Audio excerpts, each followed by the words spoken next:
গালে চর মারলেন শান্তা ফারজানার এনসিপির কিছু নেতারা। কেন থাপ্পড় মারলেন? একটা নারীর শরীরের মধ্যে কেন হাত উঠালেন? আমাদের প্রশ্ন, জাতির প্রশ্ন।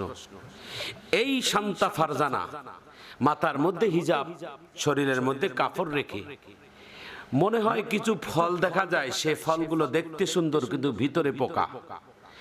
দেখতে শুনতে মনে হয় ইসলাম পরিপ্রেক্ষিত মানুষ, কিন্তু ভিতরটা তার পোকা দিয়ে ভরা। সর্বক্ষণ তিনি ইসলাম বিদ্বেষী কথা বলেই যাচ্ছে। বাংলাদেশের বিশ্ব ইসলামিক স্কলার মিজানুর রহমান আজহারি এবং শায়েখ আহমদুল্লাহ, বাংলাদেশের এমন কোন হক্কানি ওলামায়ে কেরাম নাই যে তাকে নিয়ে কটূক্তি করেন নাই। ইভেন বাংলাদেশের শহীদ আবু সাঈদকেও নিয়েও তিনি কটূক্তি করেছেন, শহীদ ওসমান হাদিকে নিয়েও কটূক্তি করেই যাচ্ছেন। সহ্য কত করবেন?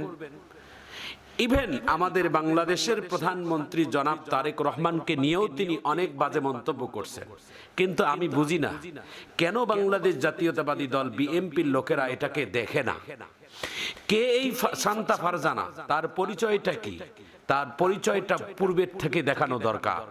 তার স্বামী মুবিন মেহেদি, তিনি খ্রিস্টান ধর্মের থেকে উঠে আসা। তিনি সবসময় তিনি খ্রিস্টান মিশনারির পক্ষেই কথা বলেই যাচ্ছেন। নাম মুসলমান শান্তা ফারজানা এবং স্বামীর নাম হচ্ছেন মুবিন মেহেদি, কিন্তু তাদের কার্যকলাপগুলো সমস্ত ইসলাম বিদ্বেষী কাজ। আমরা এইটুকুই বলবো মাননীয় প্রধানমন্ত্রী এবং এই সরকারকে যে আপনারা খুদিয়ে দেখুন, এদের পরিচয়টা ভালো করে জেনেন, এদেরকে সঠিক বিচারের আওতায় আনেন, নইলে আপনাদেরকেই দংশন করবে। সাপ পোষে সাপকে ওই সাপ আবার যেই সাপকে দুধ কলা দিয়ে লালন পালন করে, ওই সাপ আবার দংশন করে মালিককে সবল দেয়। ঠিক এই শান্তা ফারজানা হচ্ছেন বাংলাদেশের একজন নাগিনের মতো।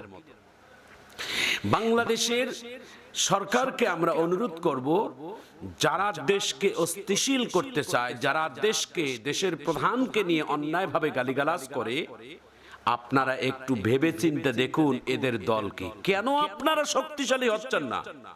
কেন অন্যায়কে আপনারা প্রশ্রয় দিবেন?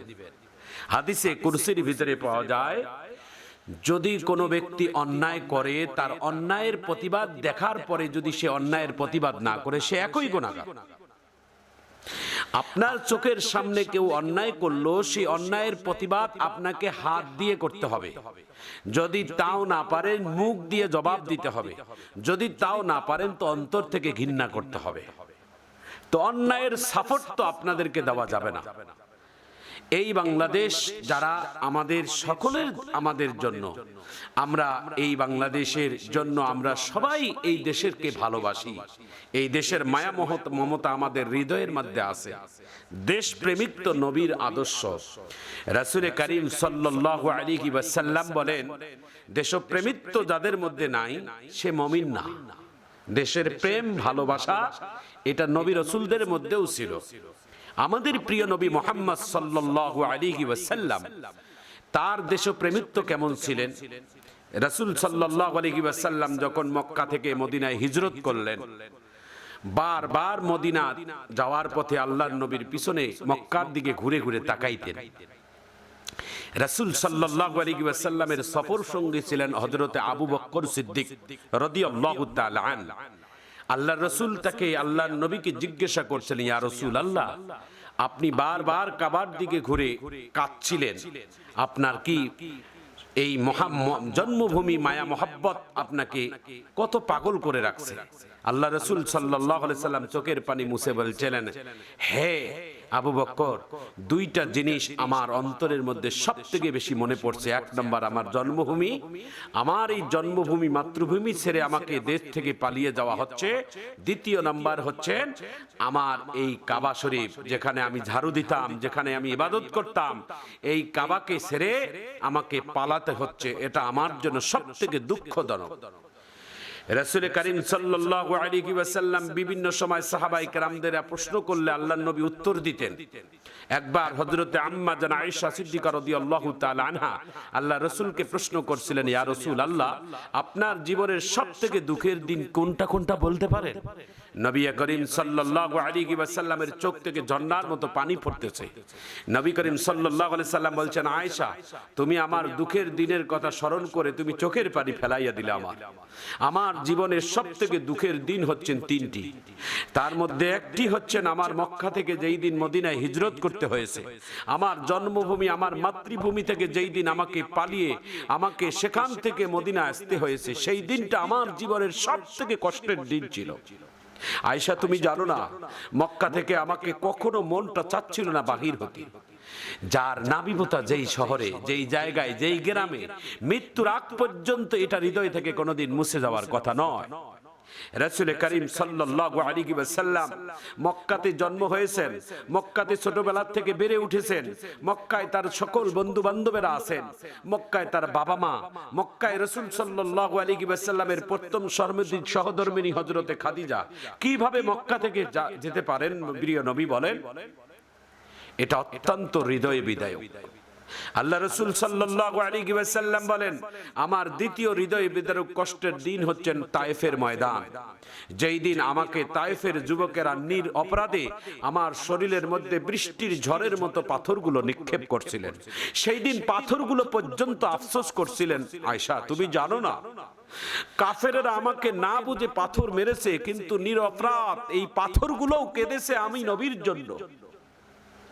কারণ পাথরও তো জানে আমি নবী কেমন মানুষ, আমি নবী কেমন মহামানব। উহুদের ময়দানে আল্লাহ রাসূল সাল্লাল্লাহু আলাইহি ওয়াসাল্লামকে রক্তাক্ত অবস্থায় একটা পাথরের মধ্যে শুয়াই রাখছিলেন। সঙ্গে সঙ্গে কিতাবের বর্ণনায় আসছে ওই পাথরটা পর্যন্ত আল্লাহর নবীর জন্য নরম তুলায় পরিণত হয়ে গেছে। নবী করিম সাল্লাল্লাহু আলাইহি ওয়াসাল্লাম পাথর কেন, এই পৃথিবীর যত মাখলুক আছে সমস্ত মাখলুক আমার নবীর দেওয়ানা, আমার নবীর ভক্ত, আমার নবীরে ভালোবাসে। গাছের পাতা সবকিছুই আমার নবীরে ভালোবাসে। প্রিয় নবী মুহাম্মদুর রাসূলুল্লাহ সাল্লাল্লাহু আলাইহি ওয়াসাল্লাম বলেন, আয়েশা, সেই দিন আমাকে তায়েফের ময়দানে যুবকেরা নিরপরাধ, আমার কোনো অপরাধ ছিল না, আমার অপরাধ একটি, আমি হকের পথে দাওয়াত দিতাম, দ্বীনের পথে দাওয়াত দিতাম, ইহদিনাস সিরাতাল মুস্তাকিম পথে মানুষকে আহ্বান করতাম, এটাই আমার অপরাধ। যারা ভালো মানুষকে ভালো পথে দাওয়াত দেয়, তাদের উপর যদি কোনো আযাব আসে, তাদের উপর যদি কোনো গজব আসে, কখনো মন খারাপ করবেন না। কারণ আপনি আল্লাহর নবীর ঊর্ধ্বে নন, আপনি আল্লাহর নবীর ঊর্ধ্বে নন। আল্লাহর নবী এই কোরআনের দাওয়াত দিতে গিয়ে তায়েফের ময়দানে পাথর খেয়েছেন। আল্লাহর নবী এই কোরআনের দাওয়াত দিতে গিয়ে মক্কা থেকে মদিনায় হিজরত করতে বাধ্য হয়েছেন। এই কোরআনের দাওয়াত দিতে গিয়ে তায়েফের উহুদের ময়দানে দান্দান মোবারক শহীদ হয়েছে। এই দিনের কথা বলতে গিয়ে আল্লাহর নবীকে অনেক জায়গায় বেইজ্জতি হতে হয়েছে। সুতরাং আপনি আল্লাহর নবীর ঊর্ধ্বে নন। আল্লাহ তাআলা কোরআনে বলছেন, লা তাহজান ইন্নাল্লাহা মা'ানা, আপনি একা নন গো নবী, আপনার সাথে আমি আছি। যখনই বিপদে পড়বেন আকাশের দিকে তাকাবেন, সুবহানাল্লাহ, যখনই বিপদে পড়বেন আকাশের দিকে তাকিয়ে থাকবেন। আপনার পাশে পৃথিবীর কোনো মানুষ না থাকলে একজন আছে, তিনি আপনার আল্লাহ। ওই আল্লাহ আপনাকে সান্ত্বনা দিবে, ওই আল্লাহ আপনাকে অবশ্যই এমন সামনে প্রস্তুতি করে রাখবে। ওয়ালা সাউফা ইউতিকা রাব্বুকা ফাতারদা। নবীজি যখন কোনো বিপদে পড়তেন, আল্লাহ তাআলা এই আয়াতের মাধ্যম দিয়ে তা নবীজিকে সান্ত্বনা দিতেন, নবী গো, আপনি কোনো হতাশ হবেন না, আপনাকে সামনে এমন কিছু দেওয়া হবে যা আপনি মুগ্ধ হয়ে যাবেন। সুবহানাল্লাহ বিহামদিহি সুবহানাল্লাহিল আযীম। মক্কা থেকে নবীকে বিতাড়িত করা হয়েছে, পরবর্তীতে মক্কার গোটা ক্ষমতাকে আল্লাহর নবীর হাতের মধ্যে দেওয়ানো হয়েছে।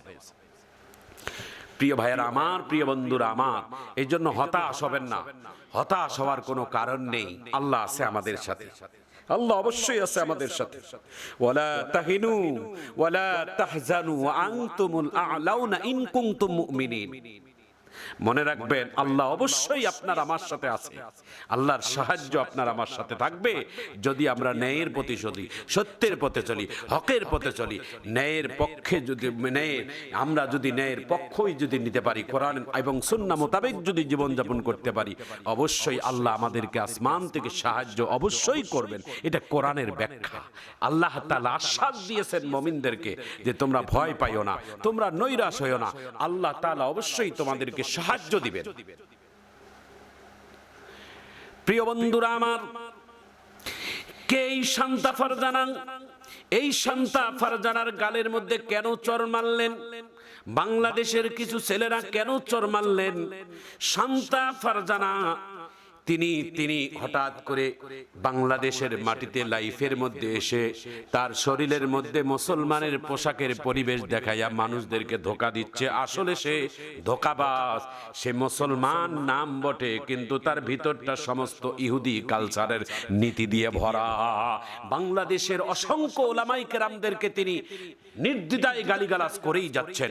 ইভেন বাংলাদেশের প্রধানমন্ত্রী জনাব তারেক রহমানকেও তিনি অজরে গালিগালাজ করতেছেন। এরপরও মানুষ এটাকে বিবেচনা নেয় না।